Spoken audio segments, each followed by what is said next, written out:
The Blitz on 2, sponsored by McDonald's, Steen Enterprises, and Palmetto Ford Lincoln.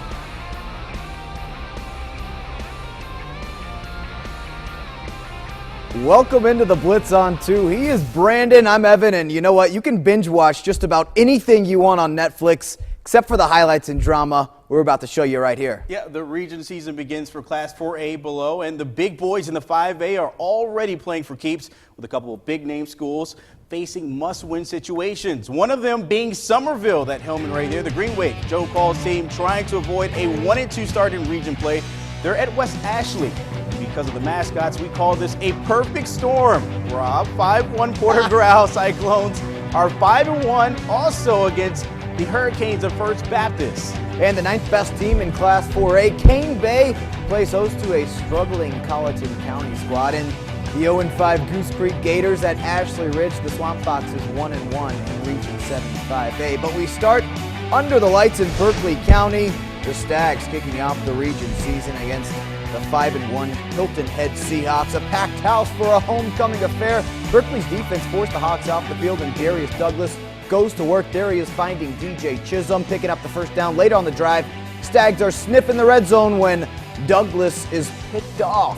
Randy Robinson dialing up the right defense as the Stags get it right back. Faced with the 4th down right here, Douglas completes a pass to DJ Chisholm, keeps the drive alive.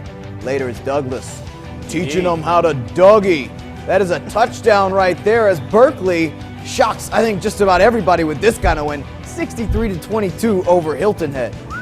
Well, west of the Ashley River, Bobby Marion's Wildcats are an offensive machine powered by the running game, Dexter Freeman. You know, a win over Somerville would keep the Cats atop of the 7-5A standings with Fort Dorchester, the state champs. Now, the Green Wave last 2 losses were a combined 5 points. So they were very close. Almost won a couple of those games, but they didn't, of course. The Cats on offense, the Wildcats, Keyshawn Hicks snags one on the slant, glides into the end zone for 6, touchdown Wildcats. Somerville on offense, Shaq Davis lines one up and catches the big one on the ground almost. How about that? Puts them near the goal line and sets up this touchdown from Jonathan J.B. Bennett. The sophomore keeps shining. Now here's some bad Bennett. West Ashley on defense, DJ Hancock taking advantage of the offline pass. And it's an interception. Nobody else around that, but I know. That was a nail-biter until the end, but Somerville would win 20-19. All right, the Cane Bay Cobras have surprised a lot of people. They beat 3 5A teams in non-region tonight. They opened up Region 8 4A play against Colleton County. Second quarter, Cane Bay scored right here. Andre McCollum runs right past everyone, including the camera. There he is. Oh. Nice score, young man. 26-7, Cobras on top.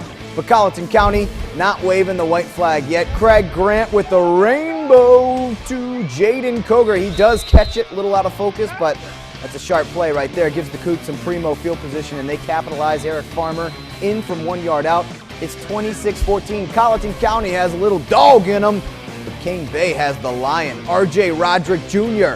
Kind of a mouthful to say, but he is a handful to tackle. Nobody's going to catch this guy all the way for 6. Cane Bay wins 54-28. They improved to 6-0 on the season. Undefeated. 2 of the best in the low country skis are ranked square off on James Island. Early in the first, the Hurricanes, well, they would go straight to the ground and pound. They've been doing it all year. Give it to Michael Dukes. Jukes one, takes it to the right for first down and some more. Carries a few tackles, and he's finally brought down about the 20. That drive would stall, but PG on offense, Oliver Michaud's pass is picked off by Ahmad Green. Green takes it back to the crib for 6. Hurricanes going to top that one 7-3. PG was stormed back, though, to win 41-20. And in that game, Dukes went for 212 and 2 TDs. Showing off there. One of the best in the low country. The Wando Warriors taking a trip to the backyard, James Island. The Trojans in search of their first region win, in search of trying to stop Wando there, but DeCarry Alston in to make it 7-0 after the extra point. Check out the catch and throw right here. The throw by Joseph Jean Rett and the catch by Ortre Smith. Now, Jean Rett would leave the game, and you would see Ortre Smith taking a couple of snaps at quarterback. He actually, if we hang on right here, he's going to complete a pass. Yeah, maybe Will Muschamp wants to throw him in there at quarterback next year. I don't know. Mr. Everything. Regardless, his team won 31-14 over James Island. Oh, wow. Fort Dorchester dominated Stratford 55-6. Another game not so close. Academic Magnet 35, North Charleston 12. Now, Pinewood Prep ended Cardinal Newman season in the playoffs last year. Tonight, a rematch in Somerville. First quarter, Matthew Latham forcing his way through the defense, keeps it on the edge, which sets up a play-action pass from his quarterback, Sammy Casey, to Austin Murray. Fakes out the cameraman there, makes it 7-0. And we have a little cheerleader action there. They're enjoying it. It's 7-0. Of course Yeah, they are. the little tiny little ones, the small ones. There you go, lady. Shake it a little bit. There we go. All right, Matthew Latham gets caught up on the next play, but bounces it to the outside for the touchdown. It's 14-0. Pinewood Prep, 49. Cardinal Newman, 19. Wow. Embarrassing. We are only through one quarter. Still plenty of Blitz left to see. Of course, Somerville just got their a little 1-point win. Wonder if Goose Creek could pull it off. They're playing, who'd they play tonight? Ashley Ridge. Yeah. Are they going to go 0-6? We'll have to see coming up. 0-5 or 0-6 or 1-5. Maybe that works better. Ashley Wood could care less. Find out if the Gators pick up their first win of the season coming up next.